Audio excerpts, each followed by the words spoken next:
Sometimes the people carrying the heaviest burdens are the ones still trying to make life softer for someone else. The wind cut through downtown Portland like a blade of ice, rattling loose signs and sending paper cups skittering across the sidewalk. Most people hurried past with their heads down, collars raised, focused only on reaching somewhere warm.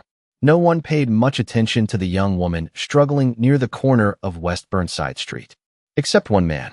Emily Carter tightened her grip on the frayed rope wrapped around a twin-size mattress balanced on a small utility cart. The wheels squeaked with every few feet she managed to pull it. Snowflakes clung to her blonde hair and melted against the shoulders of her worn gray coat. Her gloves didn't match. One was black, the other dark blue. They looked like they had come from two different winters. Behind her walked 6-year-old Noah, bundled in an oversized jacket that nearly swallowed him whole. His cheeks were red from the cold. His sneakers were scuffed and clearly too thin for weather like this. Yet he never complained. Not once. He simply followed his mother, carrying a small pillow almost half the size of his body. Every few steps, he would adjust his grip and keep going. Emily's arms burned. She had already dragged the mattress more than a mile. Her shoulders ached. Her back felt like it might give out at any moment. But she refused to stop. Not now. Not after everything it had taken to get this mattress. The traffic light turned red, forcing her to pause at the intersection. She bent forward slightly, catching her breath. Noah immediately stepped beside her. "You okay, Mom?" he asked. Emily looked down and forced a smile. The kind mothers learn to create even when they're exhausted. "I'm okay, sweetheart." Noah nodded, accepting the answer even though he could see the strain in her eyes. Children often understood more than adults realized. Across the street, a black Mercedes SUV slowed as it approached the light. Inside sat Ethan Brooks, founder and CEO of Brooks Development Group, 42 years old, worth hundreds of millions, owner of luxury properties across 3 states. He had just finished negotiating a commercial deal that would make tomorrow's business headlines. Yet none of that held his attention. His gaze remained fixed on the woman dragging a mattress through falling snow. Something about the image refused to let him look away. Maybe it was the absurdity of it. Maybe it was the determination in her posture. Or maybe it was the little boy carrying a pillow like it was the most important job in the world. "Sir?" his driver asked. Ethan didn't answer immediately. The light changed green. Cars began moving. Emily leaned forward again and resumed pulling the cart. "Slow down," Ethan finally said. The driver glanced into the mirror. "Excuse me. Just stay behind them for a minute." The driver obeyed. Ethan watched through the tinted window as Emily continued down the sidewalk. Several people passed her. Some looked. Most didn't. One man offered to help load the mattress into a pickup truck parked nearby. Emily politely declined. Another woman suggested calling a moving service. Emily thanked her and kept walking. Nobody seemed to understand that hiring help wasn't an option when every dollar already had a purpose. Noah suddenly tugged at his mother's sleeve. "Mom." "Yeah. Do you think she'll like it?" Ethan couldn't hear Emily's reply from inside the SUV, but he saw her expression soften. She knelt despite the cold and brushed snow from Noah's shoulder. "I think she's going to love it," she said. Noah smiled. A genuine smile. The kind that only comes from believing something good is about to happen. Ethan frowned slightly. She? Who was she? The mattress clearly wasn't for them. If it was, why would the boy ask that question? The answer should have been obvious. Yet suddenly nothing about the situation felt obvious anymore. Emily stood and continued forward. The snow began falling harder now, covering the streets in a thin white blanket. The city seemed quieter somehow, as if the weather had muted everything except the sound of the cart's squeaking wheels. Ethan leaned forward in his seat. Curiosity had become something stronger, because for the first time all afternoon, he realized this wasn't a story about poverty. It was a story about purpose, and he had a feeling he was only seeing the beginning. The Mercedes continued at a distance as twilight settled over the city. Streetlights flickered to life one by one, casting golden reflections across the wet pavement. Ethan had no logical reason to keep following a stranger. He had emails waiting, investors expecting responses, a dinner reservation he had already postponed twice this month.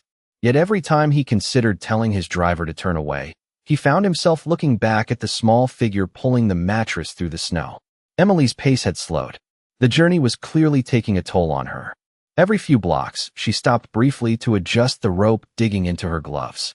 Her breathing came in visible clouds. Noah remained beside her without complaint. The little boy occasionally reached out and patted the mattress as if checking to make sure it was still there. Eventually, they left the busy downtown district behind. The restaurants and office buildings gave way to older neighborhoods where brick churches stood beside aging storefronts. Ethan noticed something immediately. Emily was not heading toward any apartment complex. She was not moving toward a residential area at all. The realization deepened his curiosity. "Do you know where they are going?" he asked. "No, sir," the driver replied. "This neighborhood is mostly churches, outreach centers, and community programs." Ethan looked out the window again. Something about that answer made him sit up straighter. Ahead, Noah suddenly pointed toward a building at the end of the block. His face brightened instantly. "There it is, Mom." Emily followed his gaze and smiled despite her exhaustion. "Almost there." The words carried relief. Not excitement. Not anticipation. Relief. As if reaching that destination mattered more than reaching home.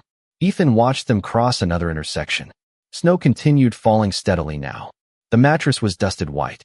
Noah's pillow had gathered a layer of snowflakes along its edges. Yet neither of them seemed focused on the weather anymore. Their attention remained fixed on the building ahead. Then Ethan saw it. A modest brick church stood near the corner. Its steeple rose above the surrounding rooftops. Warm light glowed through stained glass windows. A simple wooden sign near the entrance read Grace Community Church. Emily pulled the cart through the church parking lot. Ethan expected her to stop near the entrance. Instead, she continued toward a smaller building attached behind the sanctuary. The annex looked older, more practical, less polished. Several cars occupied the lot, none of them expensive. A few volunteers were carrying boxes through a side door. As soon as Emily appeared, two women hurried outside. One of them covered her mouth with both hands. The other rushed directly toward Noah. "You actually found one," she said, staring at the mattress in disbelief. Emily laughed softly. It was the first time Ethan had seen genuine joy on her face. "It took some searching." Noah proudly held up the pillow. "And we brought this too." The women exchanged emotional glances. One of them crouched beside Noah. "You did?" Noah nodded enthusiastically. "Everybody needs a pillow." Ethan felt something shift inside him. These were not people receiving help. They were people bringing help. Emily had spent the afternoon dragging that mattress through the snow not for herself, but for someone else. The side door opened again, and an elderly man stepped outside wearing a dark coat and a knitted scarf. He appeared to be the church pastor. The moment he saw Emily, his shoulders relaxed. "Thank goodness," he said. "She arrives in an hour." Emily's expression softened immediately. "How is she doing?" The pastor sighed. "Scared. Quiet. She has barely spoken all day." Noah looked up. "Will she have her own bed now?" The pastor smiled sadly. "Yes, thanks to you." Ethan exchanged a glance with his driver. Neither man spoke. They simply watched. Emily and Noah began helping move the mattress inside. No cameras. No recognition. No expectation of praise. Just a tired mother and her son quietly making life easier for someone they had never met. Ethan suddenly realized why the image had stayed with him all afternoon. It was because genuine kindness had become so rare in the world he lived in that he almost did not recognize it when he saw it. And as Emily disappeared through the church door carrying one end of the mattress, he knew he could not simply drive away anymore. He needed to know who she was. More importantly, he needed to know why someone with so little seemed willing to give away so much. The church annex felt warmer than the sanctuary itself. The scent of coffee, laundry detergent, and homemade soup lingered in the air. It was not luxury. It was something rarer. It felt like people trying their best. Ethan remained in the SUV for another minute, watching through the windshield as volunteers carried the mattress inside. The snow continued falling around the building, but no one seemed to notice. There was a quiet energy here, a sense of purpose that could not be measured on a balance sheet. Finally, Ethan opened the door and stepped out into the cold. His polished dress shoes were immediately dusted with snow. The driver looked surprised. "Would you like me to wait here, sir?" Ethan glanced toward the annex entrance. "Yes, I do not think I will be long." He was wrong.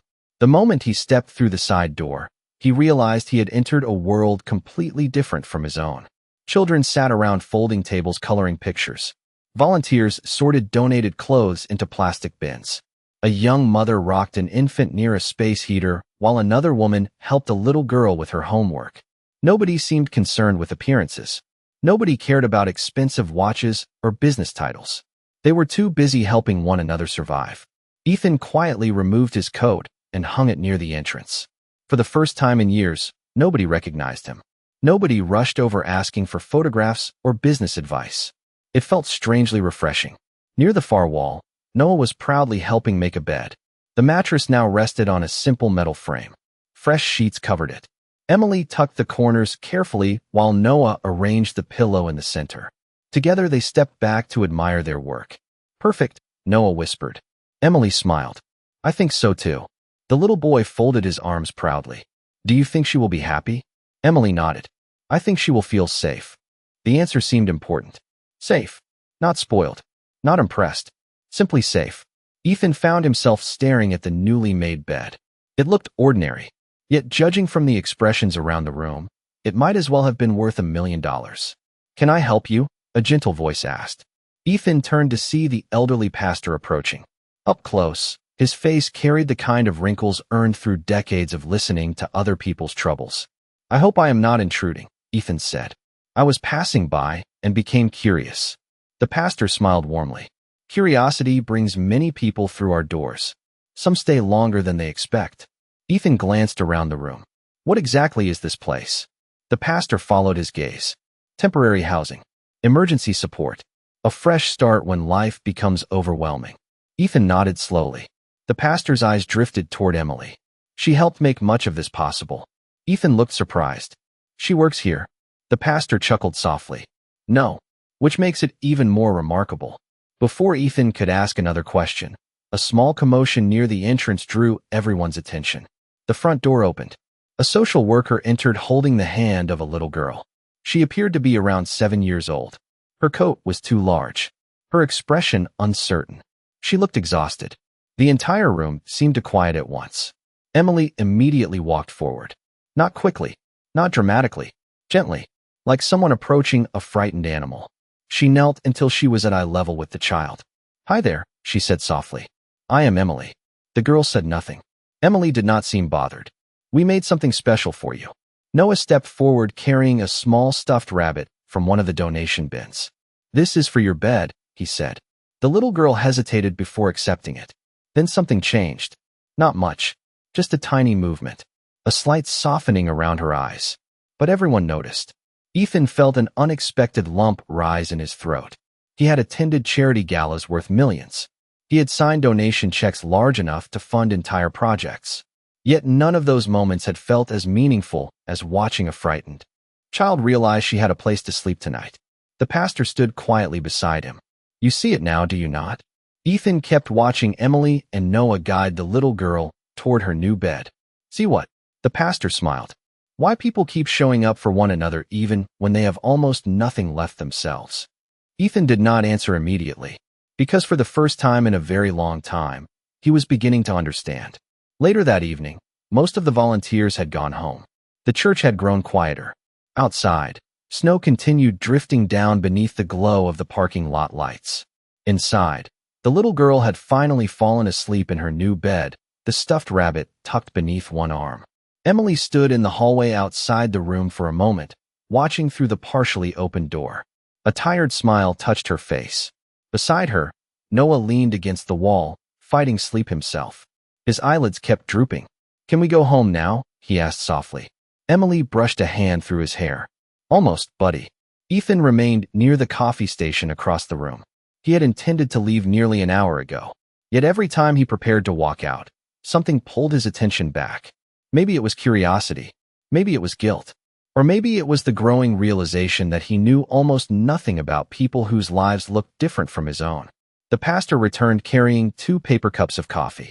He handed one to Ethan. "You have questions?" Ethan accepted the cup with a small smile. "Is it that obvious?" Only to someone who has spent 30 years listening to people. Ethan glanced toward Emily. "You said she does not work here." "No." "Then why is she doing all this?" The pastor looked toward the same hallway. "Because somebody once did it for her." Ethan frowned slightly. The answer only raised more questions. The pastor seemed to notice. 3 years ago, Emily arrived here with nothing but 2 duffel bags and a 3-year-old boy. Ethan stared at him. She lived here. The pastor nodded. For a while. Ethan looked back toward Emily. Nothing about her demeanor suggested self-pity. She carried herself with quiet confidence. It was difficult to imagine her needing help from anyone. What happened? He asked. The pastor hesitated before answering.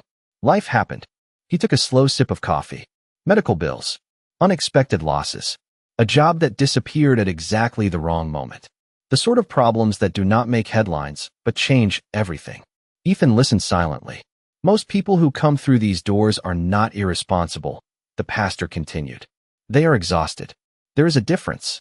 Those words settled heavily in Ethan's mind. Exhausted, not irresponsible. He thought about boardroom conversations he had heard over the years. Discussions about poverty, about struggling families, about people needing assistance. Everything had always been reduced to numbers and statistics. Yet standing here, looking at Emily, none of those numbers felt real anymore. What happened after she left? Ethan asked. The pastor smiled. She came back. To volunteer? To help whoever arrived after her. Across the room, Noah had finally fallen asleep in one of the lobby chairs. Emily carefully lifted a blanket and covered him. The tenderness of the gesture was almost effortless. She had probably performed thousands like it over the years. The pastor watched her fondly. Every month, she brings something. Food? Ethan asked. Sometimes. Clothes. School supplies. Toys. Whatever she can manage. Ethan looked genuinely confused. How does she afford that? The pastor chuckled softly. That is the wrong question. Ethan raised an eyebrow. Then what is the right question? The pastor's eyes twinkled. Why does she keep doing it? Before Ethan could respond, Emily approached carrying an empty donation box. She noticed the 2 men talking and offered a polite smile. I hope we are not keeping you from closing up for the night. The pastor laughed. You have never once been responsible for that. Emily returned the smile. Then her eyes shifted toward Ethan for the first time since he had entered the building. There was no recognition there. No awareness of who he was. To her, he was simply another visitor. Another stranger standing in a church hallway on a snowy evening. Thank you for helping carry the boxes. Earlier, she said kindly. Ethan blinked, momentarily caught off guard. In truth, he had only moved a few supplies. Hardly worth mentioning. Yet she seemed genuinely grateful. It was not much, he replied.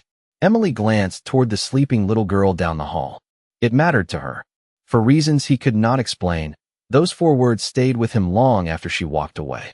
By the time Emily and Noah left the church, the snow had stopped. The city seemed quieter beneath the fresh white blanket covering the sidewalks and rooftops. Noah walked beside his mother, holding her hand while fighting to stay awake. His small boots left uneven tracks behind them. Ethan watched from across the parking lot as they disappeared down the street. Something told him the evening should have ended there. It would have been the logical ending. A stranger witnesses an act of kindness and goes home inspired. Yet as he stood beside his waiting SUV, he found himself asking a question he could not shake. Where were they going? Not where they had come from earlier. Where they were going now. Home. The word carried a different weight after everything he had seen. Without fully understanding why, Ethan turned to the pastor one last time. Do they live nearby? The pastor's smile faded slightly. Nearby enough. Ethan noticed the careful answer. That is not really an answer. The pastor hesitated. Then he looked toward the street where Emily and Noah had vanished. Some people protect their dignity the same way others protect their valuables. Ethan understood immediately. There would be no direct explanation. The pastor was honoring her privacy. Ethan respected that. Yet the conversation lingered in his thoughts all the way back to his penthouse overlooking the river. The next morning should have felt normal. It did not. Meetings filled his calendar. Assistants delivered reports. Executives discussed forecasts and development plans. Yet every time someone mentioned numbers, Ethan found himself thinking about the little girl receiving her first proper bed. Every time someone discussed assets, he remembered Noah proudly carrying that pillow through the snow. Around noon, he finally gave up pretending he was focused. He stared out the window of his office for several moments before picking up his phone. Megan, he said when his assistant answered. Can you find out something for me? Less than an hour later, a thin folder sat on his desk. Ethan rarely requested personal information about private citizens. The act itself felt uncomfortable. Still, Curiosity 1. He opened the file. Emily Carter. Age 28. One child. Part-time bookkeeping work. Supplemental evening shifts at a neighborhood grocery store. No criminal history. No outstanding debts beyond a modest medical payment plan. Ethan frowned. None of it explained what he had witnessed. Then he reached the final page. His eyes paused. Current address. He read it twice to make sure he understood correctly. The address belonged to a transitional housing complex operated by a nonprofit organization less than 3 miles from the church. Ethan slowly leaned back in his chair. 3 years after receiving help, Emily was still rebuilding her own life. Yet somehow she continued spending what little time and money she had helping others.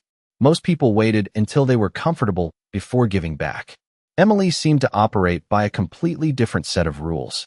That evening, after work, Ethan drove himself for the first time in months.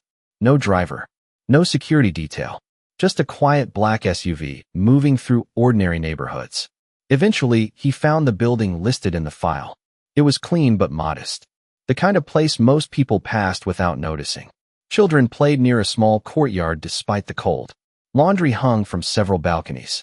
Nothing about it suggested failure. It looked like people trying. Ethan sat parked across the street for several minutes. Then he saw them. Emily emerged carrying 2 grocery bags. Noah walked beside her carrying a carton of milk almost as large as his torso. The little boy looked impossibly proud of the responsibility. Emily laughed at something he said. A real laugh. Warm. Unforced. The sound carried across the parking lot. For a brief moment, Ethan forgot every assumption he had ever made about happiness. Because despite everything she lacked, Emily looked richer than many people he knew. Then Noah suddenly stopped walking. He pointed toward a nearby bench. An elderly man sat there alone, shivering slightly beneath a thin jacket. Without hesitation, Noah looked up at his mother. Emily nodded once. The boy immediately ran over and offered the elderly man the knit scarf wrapped around his own neck. Ethan froze, because he realized something important in that moment. Kindness was not something Emily occasionally practiced. It was something Noah was learning to become. The image stayed with Ethan long after he drove away. A little boy standing in the cold, willingly giving away the only scarf around his neck. Most children learn generosity after they experienced abundance. Noah seemed to be learning it in the middle of uncertainty. The next few days passed differently for Ethan. He still attended meetings, still signed contracts, still reviewed development proposals worth millions of dollars. But something had shifted beneath the surface. For the first time in years, he found himself paying attention to details he normally overlooked. The security guard who worked late shifts. The receptionist who always greeted everyone by name. The maintenance employee quietly cleaning conference rooms long after executives had gone home. Small acts of service suddenly seemed impossible to ignore. Meanwhile, Emily continued moving through life without knowing she had become the center of someone else's reflection. Every morning, she dropped Noah off at school before heading to her bookkeeping job. Every evening, she worked additional hours at the grocery store. And somehow, despite an already exhausted schedule, she still found time to volunteer at the church whenever she could. One Thursday afternoon, Ethan arrived at the church unexpectedly. He had called ahead and arranged a private conversation with the pastor. The older man welcomed him into a small office lined with worn books and framed photographs from decades of community events. Sunlight filtered through a narrow window, illuminating dust particles floating through the air. "You came back," the pastor observed with a knowing smile. Ethan nodded. "I keep thinking about her." The pastor laughed softly. That statement could mean many things. Ethan shook his head. "Not like that. I mean her choices. None of it makes sense." "Kindness rarely makes sense on paper," the pastor replied. Ethan leaned forward. "How does someone struggling to rebuild her own life continue helping everyone else?" The pastor studied him carefully before answering. "Because she remembers what it felt like when someone helped her." Ethan remained silent. The pastor opened a drawer and removed an old photograph. He slid it across the desk. Ethan picked it up. The image showed a younger Emily standing in front of the church several years earlier. She looked thinner, more tired. Noah was much smaller, clinging to her hand. Several volunteers stood beside them. "That was her first week here," the pastor explained. Ethan stared at the picture. The difference was impossible to miss. Emily's smile looked cautious, as though she was afraid to trust good news. She lost almost everything before this photograph was taken, the pastor continued. Yet even then, she spent her first month here helping organize donations for other families. Ethan slowly set the photograph down. Why? The pastor's expression softened. Because gratitude became action. The answer lingered in the room. Gratitude became action. Ethan repeated the words silently. In his world, gratitude often appeared as speeches, plaques, public recognition, and ceremonial events. Emily seemed to express it through service. Before leaving, Ethan asked one final question. What does she need? The pastor smiled knowingly. That is an interesting question. Why? Because everyone who notices her eventually asks it. Ethan waited. The pastor folded his hands. What she needs and what she asks for are two very different things. Later that evening, Ethan sat alone in his penthouse. Floor-to-ceiling windows revealed the city skyline, glowing beneath the fading sunset. The view had once impressed him. Tonight it felt strangely distant. His phone buzzed with incoming messages. Invitations. Opportunities. Business updates. He ignored them all. Instead, he found himself thinking about a tired mother dragging a mattress through the snow for a child she had never met. And for the first time in years, Ethan Brooks made a decision that had nothing to do with profit, strategy, or expansion. He decided he wanted to help. The only problem was that he already knew enough about Emily Carter to understand one important thing. If he offered help directly, she would probably refuse. The opportunity arrived sooner than Ethan expected. 2 weeks later, Brooks Development launched a small community bookkeeping initiative designed to help local nonprofit organizations manage their finances. Officially, it was part of a broader outreach program. Unofficially, Ethan had created it for one reason. He wanted a legitimate way to cross paths with Emily without making her feel like a charity project. On a rainy Tuesday afternoon, Emily received an email from the church pastor. One of the nonprofits partnering with the church needed temporary bookkeeping support.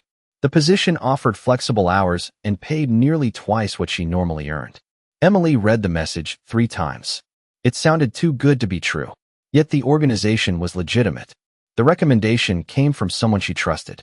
2 days later, she arrived at the downtown office building carrying a notebook and a secondhand laptop. The lobby alone made her uncomfortable. Everything gleamed. Marble floors reflected the overhead lights. Employees moved confidently through security gates. Emily felt painfully aware of her practical shoes and simple coat. Noah had wished her luck before school that morning. His final words still echoed in her mind. You always help everybody else, Mom. Maybe today somebody helps you. The thought made her smile despite her nerves. Upstairs, Ethan watched through the glass wall of a conference room as Emily stepped off the elevator. She looked exactly the same as she had on that snowy afternoon. The same quiet dignity. The same steady posture. Yet seeing her here felt strangely different. For a moment he wondered whether this had been a mistake. What if she discovered his involvement and felt manipulated? What if helping from a distance had been the better choice? Before he could second-guess himself further, the door opened. Emily entered carrying her laptop. Their eyes met. Recognition flickered immediately. You are the man from the church, Emily said. Ethan stood and smiled. And you are the woman who carried a mattress through a snowstorm. Emily laughed softly. Fair enough. The tension eased instantly. She took a seat across from him. I did not realize this organization was connected to Brooks Development. Ethan nodded. Most people do not. Emily glanced around the room. I almost turned around downstairs. Why? Places like this make me nervous.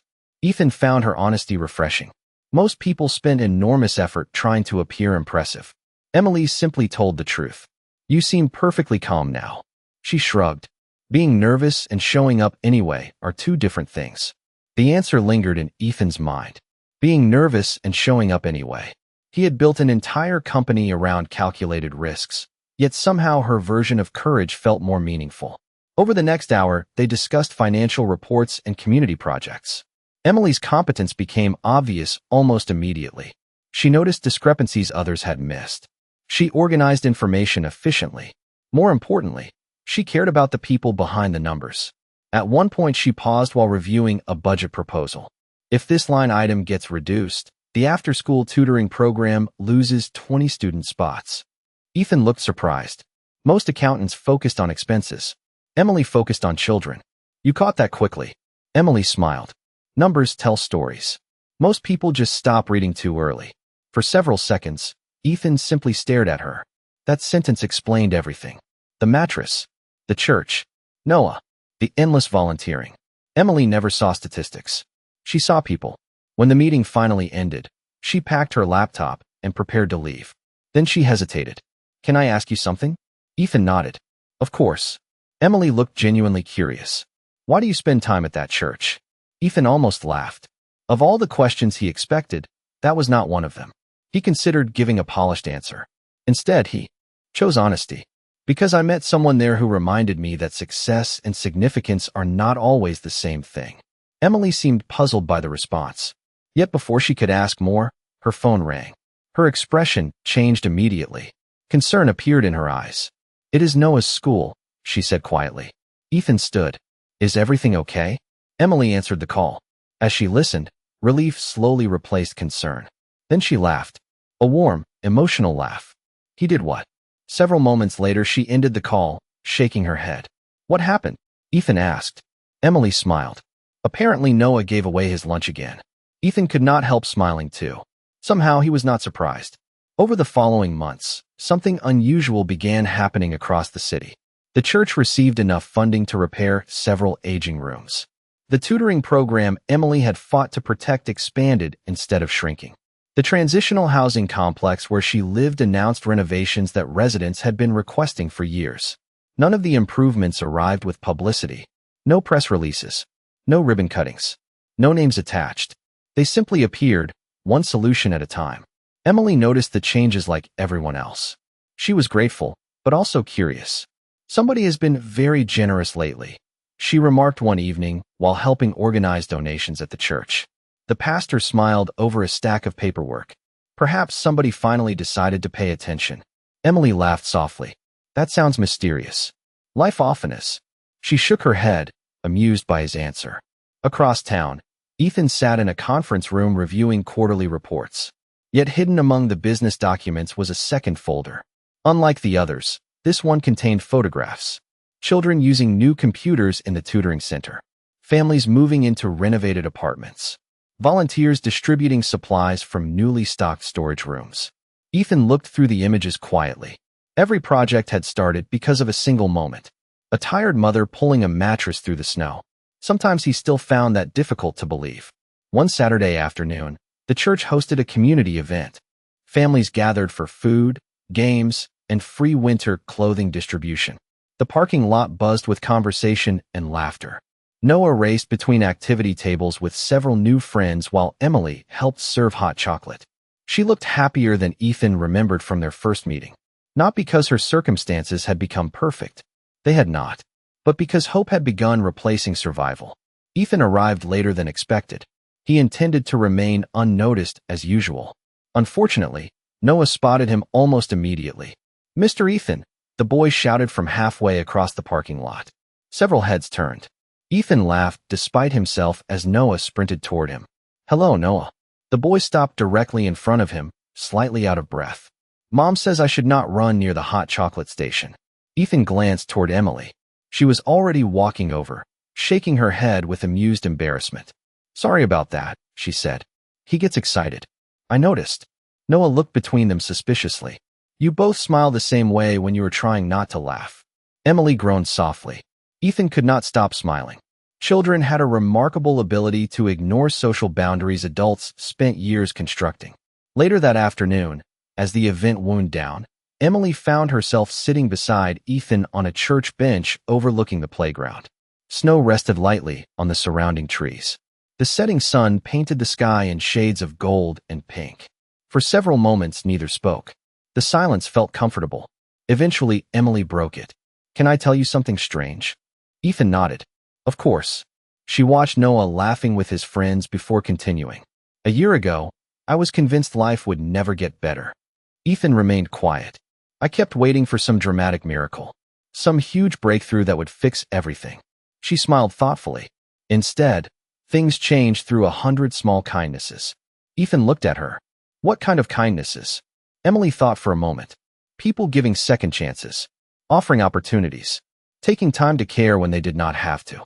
Her eyes drifted toward the church building. Most miracles arrive disguised as ordinary people. The words settled heavily between them, because Emily had no idea how much of her own story she was describing. At that moment, the pastor stepped outside carrying several documents. He spotted Ethan and walked over. "Perfect timing," he said. "I was hoping to catch both of you." Emily accepted the folder he handed her. "What is this?" The pastor's smile widened. "Open it." Emily flipped through the pages. Her expression changed almost immediately. Confusion became disbelief. Then disbelief became tears. The church had been approved for a major expansion project. New family housing, additional classrooms, counseling offices, long-term support services. Everything the community had dreamed about for years. Emily looked up, speechless. "How?" she whispered. The pastor's eyes shifted toward Ethan for only a fraction of a second. It was enough. For the first time, pieces of the puzzle began falling into place inside Emily's mind. Emily stared at the documents while the sounds of the community event faded into the background. Children were laughing nearby. Volunteers were folding tables. Someone was carrying boxes back into the church. Yet for a few seconds, all she could hear was the pounding of her own heart. The expansion project represented more than construction. It meant safety for families who had nowhere else to go. It meant more beds, more classrooms, more chances for people trying to rebuild their lives. Slowly, she lifted her eyes toward Ethan. "It was you." It was not really a question. Ethan glanced toward the pastor, who suddenly found the parking lot extremely interesting. After a moment, he nodded. "Partly." Emily shook her head in disbelief. "The renovations, the tutoring program, the housing improvements." Ethan smiled gently. "Those projects belong to the community. I only helped provide resources." Emily looked down at the folder again. Tears gathered in her eyes. Not because of the money, not because of the buildings. Because for the first time, she understood how many unseen acts of kindness had quietly appeared over the past several months. "Why?" she asked softly. Ethan could have mentioned the church, the pastor, the expansion plans. Instead, he told the truth. "Because one afternoon, I watched a mother drag a mattress through a snowstorm for a child she had never met." Emily lowered her gaze. The memory returned immediately. The freezing wind, the aching muscles, Noah carrying that little pillow. At the time, it had felt like an ordinary day. A difficult day, perhaps, but still ordinary. Ethan continued. "I spent years believing that changing lives required extraordinary actions." His eyes moved toward the church building. "Then I met someone who proved that kindness can begin with something as simple as making sure a child has a place to sleep." For several moments, neither spoke. Then a familiar voice interrupted them. "Mom." Noah came running across the parking lot holding a paper plate with 2 cookies. He stopped when he noticed Emily's tears. "Are you okay?" Emily laughed through her emotions and pulled him into a hug. "I am okay, sweetheart." Noah looked suspiciously at Ethan. "Did you make my mom cry?" Ethan raised both hands dramatically. "I promise I was trying to do the opposite." Noah considered this answer carefully before handing Ethan one of the cookies. "Okay, then you can have this." Ethan accepted the cookie with complete seriousness. "Thank you. This is a great honor." Noah nodded as though granting awards was part of his daily routine. The simple moment dissolved the remaining tension. Everyone laughed. 1 year later, the completed community center opened its doors. Families filled the courtyard. Children explored bright classrooms. Volunteers welcomed new residents into housing units that had once existed only as sketches on paper. Above the entrance hung a modest plaque, not naming donors, not celebrating wealth. Instead, it carried a simple message. Every act of kindness creates a place where hope can live. Emily stood near the entrance greeting families. She now supervised several outreach programs while continuing her bookkeeping work. Noah, taller and louder than ever, proudly gave tours to anyone willing to listen. Across the courtyard, Ethan watched the scene unfold. The project had become something far greater than he originally imagined, not because of the buildings, because of the people inside them. Eventually, Emily walked over and stood beside him. Together, they watched families settling into a future that looked brighter than the past.